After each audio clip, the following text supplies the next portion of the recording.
ওটি আদিল, যিনি form fill up করেছেন আদিল ভাই, সে ফর্ম ফিল আপ করেছে, তার ওটিপিটা গেছিল, সে ওটিপি শেয়ার করলো। দেখুন একটা ফর্মটা এরকম দেখতে লাগে। এবার আমি যে ফর্মটা ফিল আপ করলাম, ভোটারদের তৈরি হওয়ার পর কি হয়,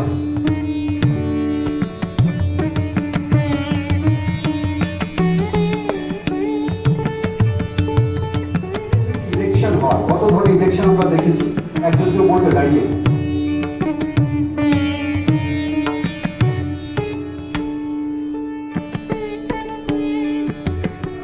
আগে যেমন ছিল এই নামটা ঘুরতে গেলে পরে বিভিন্ন জায়গায় যে পোলিং স্টেশনে যেতে হতো বছরের একটা নির্দিষ্ট সময় সেখানে গিয়ে করতে হতো, সেটা কিন্তু এখন আর নিয়মটা deputy কালেক্টরের Paschim Bardhaman and electron registration officer of Asansol.